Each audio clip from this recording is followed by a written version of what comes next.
Welcome to Com Learning. Let's learn about business process reengineering. सबसे पहले इसका origin देख लेते हैं।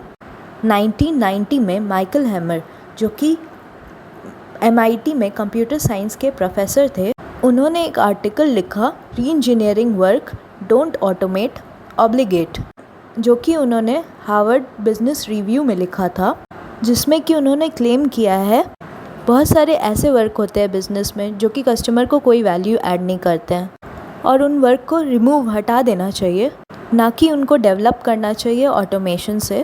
उन्होंने ये भी कहा कि कंपनी को अपने कस्टमर को सेटिस्फाई करने की इनएबिलिटी को भी कंसिडर करना चाहिए और अपने प्रोसेस को फिर से डेवलप करना चाहिए।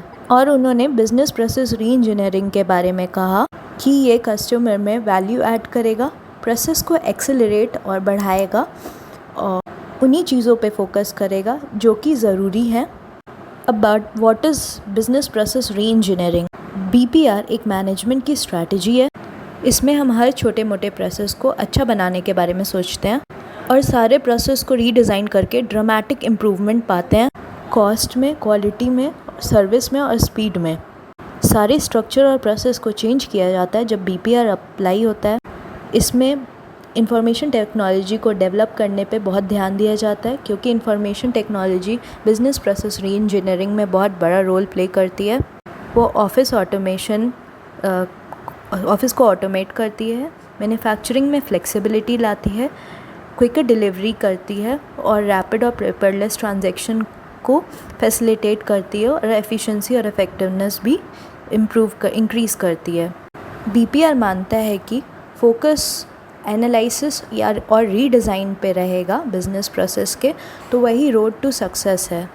इसका गोल आउटपुट क्वालिटी को बढ़ाना भी होता है, यानी अपने प्रोडक्ट सर्विस की क्वालिटी को बढ़ाना होता है, कस्टमर सेटिस्फैक्शन पाना होता है और नई टेक्नोलॉजी को लाना होता है। BPR मानती है कि जो भी पास्ट में हुआ सब गलत है और फ्रेश रीडिज़ाइनिंग की ज़रूरत है। BPR का क्या क्या बेनिफिट्स है? प्रॉफिट बढ़ेगा, कॉस्ट रिड्यूस होगा, इफ़ेक्टिवनेस और एफिशिएंसी आएगी ऑपरेशन में, क्वालिटी इम्प्रूव होगी, कस्टमर सेटिस्फैक्शन बढ़ेगा। इसका स्टेप्स है, सबसे पहले define objectives and framework. Number 2, identify customer needs, customer की नीड्स को आइडेंटिफाई करना। Number 3, study the existing process को स्टडी करना।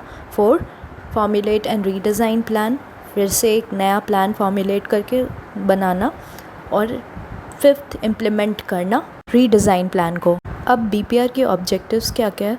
1, एफिशिएंसी बढ़ेगी, यानी कि प्रोसेस टाइम घटेगा। नंबर 2, इंक्रीज़ इफेक्टिवनेस, यानी कि अच्छे product, high quality product deliver होंगे। नंबर 3, कॉस्ट सेविंग होगी। नंबर 4, एम्प्लॉयज़ को मीनिंगफुल वर्क मिलेगा। 5th, फ्लेक्सिबिलिटी अडेप्टेबिलिटी बढ़ाएगा। 6th, बिजनेस ग्रोथ बढ़ाएगा। BPR टीम की कॉम्पोजिशन, यानी कौन कौन इन्वॉल्व रहते हैं BPR टीम में? Top management, technology group, finance group, members of all ultimate process user group. BPR tools में flow charting, benchmarking, risk analysis, ownership analysis आता है। बिजनेस प्रोसेस रीइंजीनियरिंग किन कारणों से फेल हो जाता है? लैक ऑफ ट्रेनिंग, आपने एम्प्लॉयज़ को अच्छे से BPR के अकॉर्डिंग ट्रेन नहीं किया है। इनएडिक्वेट इंफ्रास्ट्रक्चर, BPR को इंफ्रास्ट्रक्चर अच्छा देना होता है, तो वो स्ट्रक्चर नहीं मिला है। Lack of recognition of extent of problem, अपनी प्रॉब्लम्स को अच्छे से रिकॉग्नाइज नहीं किया है। Optimise one department at expense of another, किसी और डिपार्टमेंट की एक्सपेंस पे दूसरे डिपार्टमेंट को अच्छा बनाया गया है। Lack of time to focus on improving business process, यानी बिजनेस प्रोसेस को इम्प्रूव करने के लिए बहुत कम टाइम दिया गया है। अब BPR का एग्जाम्पल देख लेते हैं।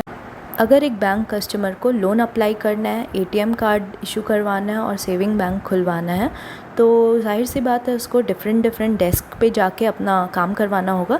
लेकिन अगर किसी ऑर्गेनाइजेशन में BPR अप्लाइड है तो ही don't need to go to different desk, उसको डिफरेंट डेस्क में जाने की ज़रूरत नहीं है। वो सिर्फ एक पर्सन से कम्युनिकेट करेगा, that is the case manager, और वो सारी इंक्वायरीज़ को सॉल्व करेगा case manager accounts opening team को, ATM इशू करने वाली टीम को और लोन इशू करने वाली टीम को पैरेलल मोशन में ऑर्डर दे देगा to fulfil the customer requirement. So इससे पता चलता है कि BPR की मदद से टाइम और कॉस्ट हम लोग बचा सकते हैं। If you like this video, please like, share, comment and subscribe to the channel.